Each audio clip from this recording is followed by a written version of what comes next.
Long before Iran became the Islamic Republic it is today, it was known as Persia, one of the greatest empires in ancient history. And shockingly, this empire, now one of Israel's most vocal enemies, was once used by God himself to rescue and restore his chosen people. In 586 BC, the Israelites were in deep rebellion against God, and he allowed the Babylonians under King Nebuchadnezzar to destroy Jerusalem, burn the temple, and take the people into exile in Babylon. Israel was broken, scattered, and humiliated. Yet God had a plan of restoration already written.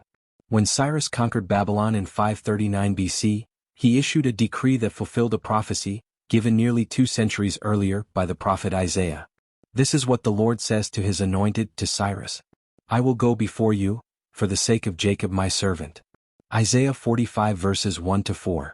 Though Cyrus didn't know God personally, God called him my anointed, using him to allow the Jewish people to return to Jerusalem and rebuild the temple. This is recorded in Ezra 1 verses 1-4, where Cyrus not only permits their return, but also funds the rebuilding of the temple. Later Persian kings such as Darius I and Artaxerxes continued this support. The books of Ezra, Nehemiah, and Esther all show Persian rulers protecting, financing, or being involved in Jewish affairs. In the book of Esther, a Jewish girl becomes queen of Persia and stops a genocidal plot against her people. Persia, by the hand of God, was the unlikely guardian of Israel's destiny. So in the Old Testament, Persia was not an enemy, but an instrument of divine deliverance, proving that God can use even pagan empires to fulfill his holy purposes.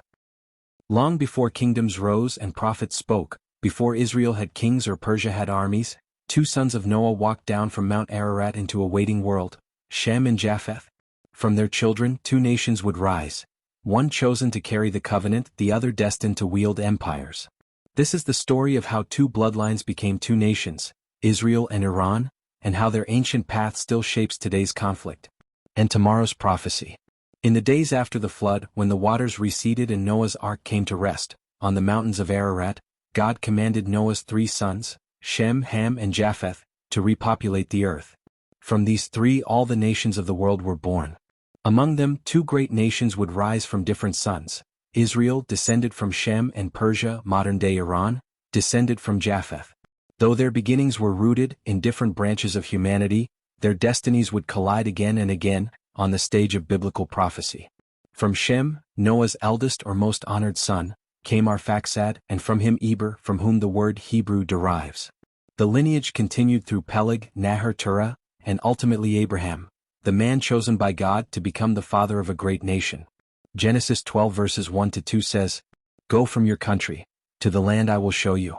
I will make you into a great nation. From Abraham came Isaac, and from Isaac, Jacob, whose 12 sons became the 12 tribes of Israel. This nation, born of divine covenant and carried through fire and promise, would one day receive the land of Canaan, later called Israel, as their inheritance. Japheth, the youngest son of Noah, had sons who spread northward and eastward, becoming the ancestors of the Indo-European peoples. Among Japheth's sons was Madai. Genesis 10 verse 2 says, The sons of Japheth, Gomer, Magog, Madai, Javan, Tubal, Meshech, and Tiras. Madai is believed by scholars to be the founder of the Medes, who later united with the Persians, forming the powerful Medo-Persian Empire. This empire, centered in modern-day Iran, would become one of the mightiest in ancient history, stretching from India to Egypt.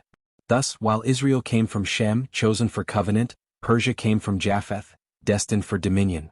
Though separated by lineage and geography, the paths of Israel and Persia would be divinely intertwined.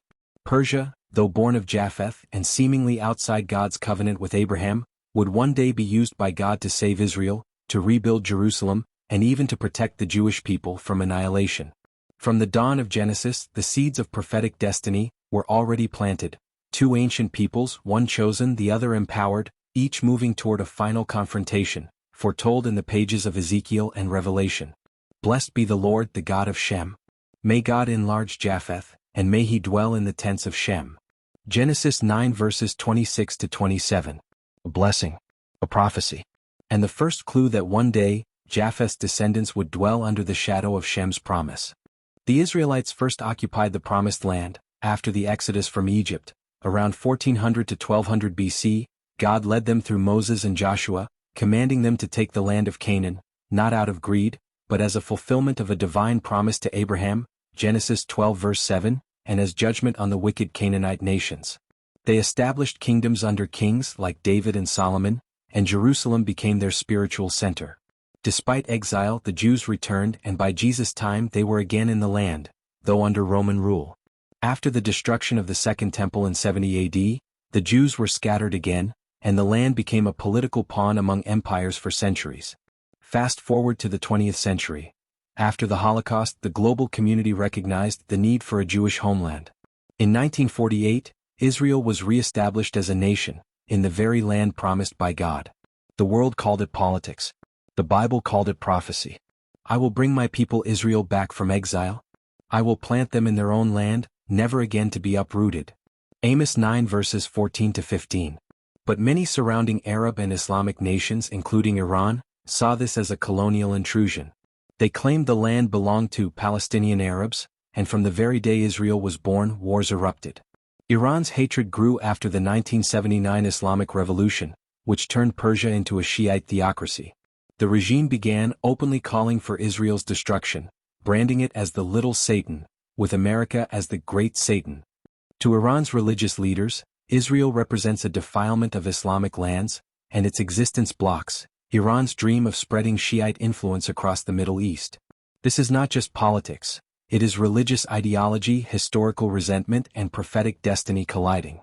In recent times, Iran has funded, trained, and armed terror groups like Hezbollah in Lebanon and Hamas in Gaza. These groups regularly fire rockets into Israel, and have declared the total annihilation of the Jewish state as their goal.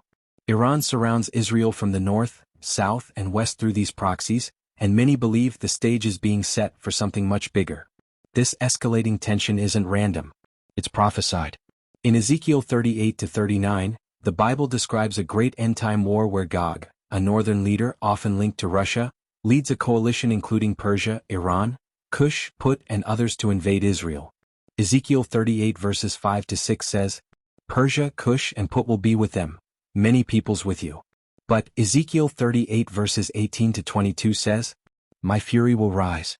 There shall be a great earthquake. Every man's sword will be against his brother. I will rain upon him fire and brimstone. God himself destroys the invaders, declaring his glory to all nations. This is a divine judgment, not merely a geopolitical battle. Why is Russia with Iran? Because they share military and strategic interests, especially in Syria and oil politics.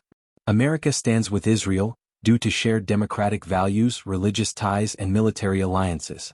This alignment of nations eerily reflects Ezekiel's vision, the Northern Confederacy against God's people, and a supernatural deliverance by the Lord. As for how soon this will unfold, only God knows the hour. But the pieces are in place and prophetic signs are converging like never before. Israel is back in the land, her enemies are encircling her, and global powers are aligning. From the sons of Noah to the rise of kingdoms, from exile to return, from Cyrus the liberator to Iran the agitator, history has marched to the rhythm of God's sovereign hand. Nations have come and gone, but one people remains central to the plan of the Almighty, Israel. Though hated, surrounded, and attacked, Israel stands, not by her own strength, but because God himself has placed his name upon her. And to every nation or empire that dares lift a hand against her, God gives this eternal warning. Whoever touches you touches the apple of my eye. Zechariah 2 verse 8. Iran may rage. Russia may rise. The world may tremble. But he who watches over Israel neither slumbers nor sleeps, says Psalm 121 verse 4. And when the final battle comes, it is not Israel who will fall, it is the enemies of God who will be shaken. The question is no longer whether Israel will survive, she will. The real question is, will you stand with what God has chosen? Will your heart align with the eternal King, or with the kingdoms destined to fall? For the hour is late. The signs are clear. And the Lion of Judah is near.